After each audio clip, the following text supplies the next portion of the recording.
talk is by Kevin Kim from KAIST.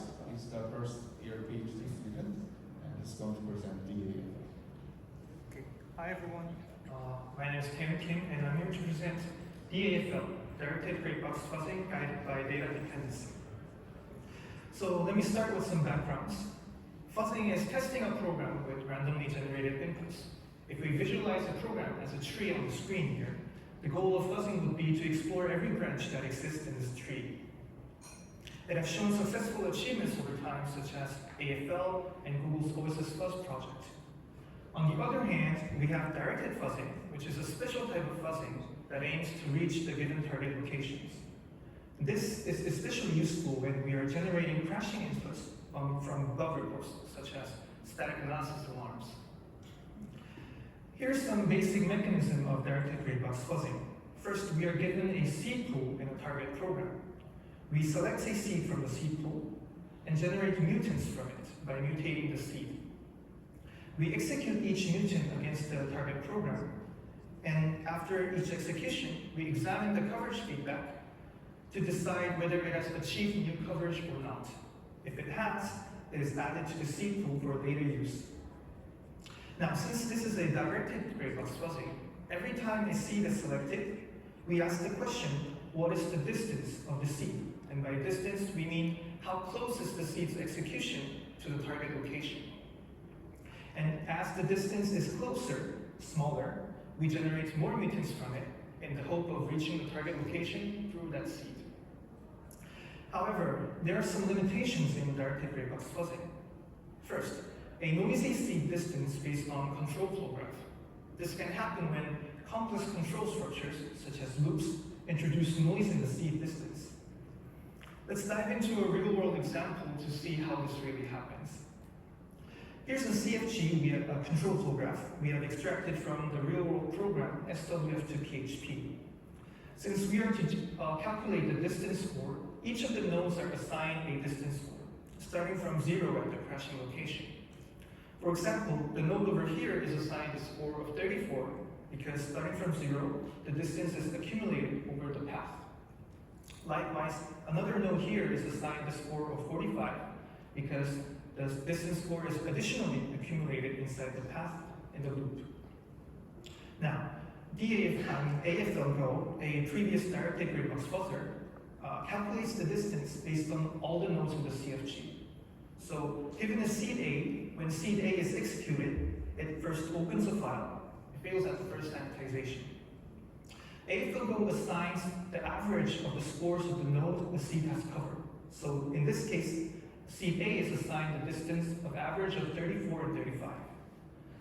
On the other hand, we have seed B over here, which opens a file, passes the first sanitization, continues until it fails at the second sanitization. Since seed B passes the first sanitization and also covers the nodes that are closer to the target, this is intuitively a better seed and we should prioritize this seed. However, AFLGO assigns a distance score higher than the previous seed, and as a result, AFLGO prioritizes seed A over seed B, which is a counterintuitive decision. WindRanger, another directed gray box fuzzer, tries to enhance this mechanism by focusing only on the diverging nodes. The diverging node for seed A is the first sanitization node because that is the node that prevents seed A from reaching the target location. So seed A is assigned a score of 34. Now, the diverging node for seed B is the second sanitization because that's the node that prevents seed B from reaching the target location. So seed B is assigned a score of 45. Now we can see that WindRanger will still prioritize seed A over seed B, so the problem isn't really solved here. The DAFL solution is to utilize definition use graph, in short DUG, to calculate semantic relevance score. In order to obtain the def use graph, DAFL first performs data dependency analysis on the program, starting from the crashing location. Since the crashing node here uses f and type, we track down all the program locations that participate in defining the value of f and type. And with this information, we can draw the DUG as shown in the screen. DAFL also assigns scores to each of the nodes But this time, it's not the distance score, it's the semantic relevance score. So the nodes that are furthest away from the crashing location is assigned the lowest score, and as it gets closer, it is assigned a higher score. And eventually, the crashing location, the crashing node, is assigned the highest score among all the nodes in the graph. Now, given seed A covers a single node in the DUG, which is assigned a score of 1, and it is directly assigned the score of 1. On the other hand, we have seed B, which covers 2 nodes in the DUG, each assigned a score of 1. And DAFL assigns the sum of all the scores of the nodes that it has covered. So seed B is assigned a score of 2. And since this is a semantic relevance score, the higher is the better. So DAFL can finally prioritize seed B over seed A, solving the problem. Here's the second limitation, the negative coverage feedback, which can happen when the fuzzer generates seeds that cover irrelevant program locations. Let's revisit the previous example, but this time let's look at the call graph, starting from the main function. The main function calls 4 different functions, and one of them, the function block parse, can call the function that eventually reaches the target location. However, the pitfall here is that block parse can call 8 other different functions that are irrelevant to the target location. Let me show you how this can impact our seed pool. Given our seed pool here, let's say that we have successfully generated a promising seed that has the potential to reach the target location. And since we are to favor this seed, we have generated 5 times more seeds than usual. However, many more seeds can be generated from these 80 other irrelevant functions, and as a result, our promising seed is easily outnumbered in our seed pool. DAFL's solution is to selectively receive coverage feedback by selective coverage instrumentation. Since DAFL performs data dependency analysis, it can successfully identify functions that are relevant to the target location. And DAFL focuses on these functions by only instrumenting these functions to receive coverage feedback only from these functions. And as a result, no seeds are generated from the irrelevant functions, and our seed pool can be focused on the promising seeds.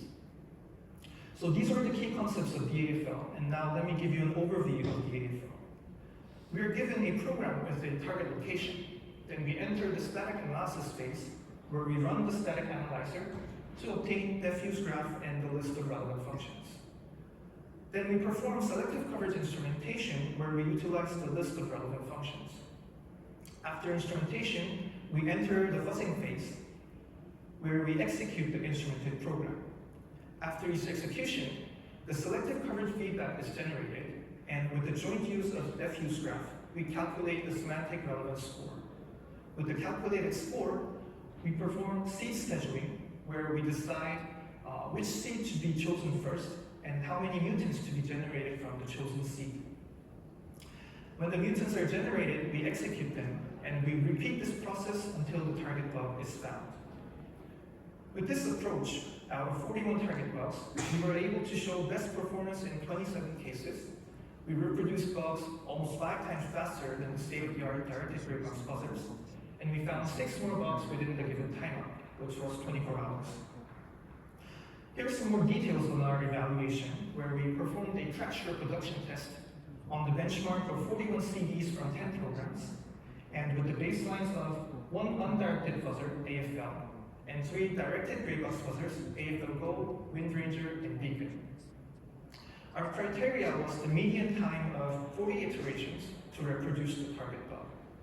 And here's the results. On the x-axis, we plotted the target CDs, and on the y-axis, we plotted the time to reproduce the target bug in seconds. And note that the y-axis is plotted in log scale. So we have the results of AFL, AFL Go, Wind Ranger, and finally the DAFL. Now, it is clear that DAFL clearly outperforms the other fuzzers, and especially when the most of the other fuzzers resulted in timeout, DAFL could successfully identify and reproduce the target bugs.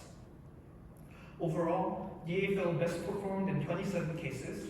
It was almost 5 times faster and found 6 more bugs within given timeout. Here's a summary of our presentation. Directed gray box fuzzing has some limitations, which are first, noisy seed distance, and second, negative coverage feedback. Our solution we present today is DAFL, Directed Gray Box Fuzzing guided by data dependency. The key concepts of DAFL are semantic relevance scoring and selective coverage instrumentation. With these two key concepts, we achieved 4.99 times performance boost against the state-of-the-art gray box fuzzers, directed gray box fuzzers.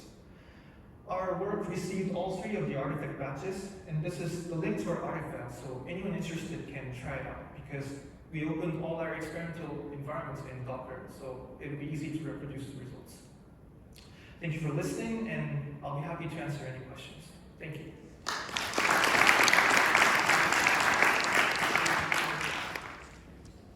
Questions? I am Flavio from EPFL. Thanks for the talk, very interesting. I'm curious about the selective coverage instrumentation. From your slide, I understood that you have this depth fuse. I suppose you have a depth fuse analysis. Try to understand what the function are relevant to reach the specific target. My question is, how do you deal with the indirect jumps that might overestimate possible reachable functions in the program? Oh, first of all, we perform interprocedural analysis, so we are aware of what potential can the function pointers can have. So indirect jumps, I mean, we're dealing with C programs here, so we can analyze what kind of jumps there are.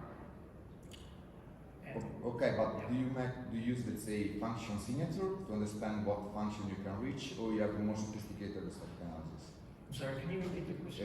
Do you use some more sophisticated static analysis, like a flow dependency graph, to understand what target functions you can reach, or you base on a function signature? Oh, we perform a sophisticated static analysis. Yeah. Okay, thank you.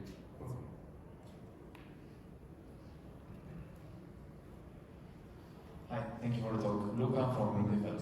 So I was wondering if you have some more insights into how much those two individual contributions, like what is the individual impact? Like if I disable selective coverage instrumentation, how much worse it is? Yeah, thank you for the question. A great question, because I have prepared the backup slide. So we have implemented DAFL upon AFL, so we put the AFL as the baseline, and each of the key components each contributed to the performance boost. For example, selective coverage instrumentation used alone achieved 1.73 times performance boost, and selective relevance scoring also achieved 1.39%, times performance boost. When they're used together, they have a synergetic effect. I hope this answers your Yeah, question. absolutely. Do you have time for a follow-up? Yes. Did you ever encounter a situation where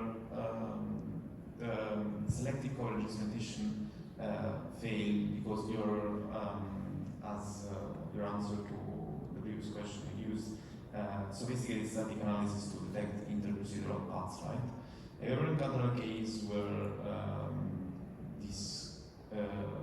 you didn't find a path to the target program, or in all cases you saw this was easy to find? Since we are performing data dependency analysis, there were some functions that had some critical roles in defining the control dependency, but didn't have the data dependency. So in that case, that kind of function was neglected from the instrumentation set. So in that particular case, the AFL couldn't outperform the other fuzzers. So I see. yeah, that was the threat limitation we had encountered. Thank you very much. Yeah.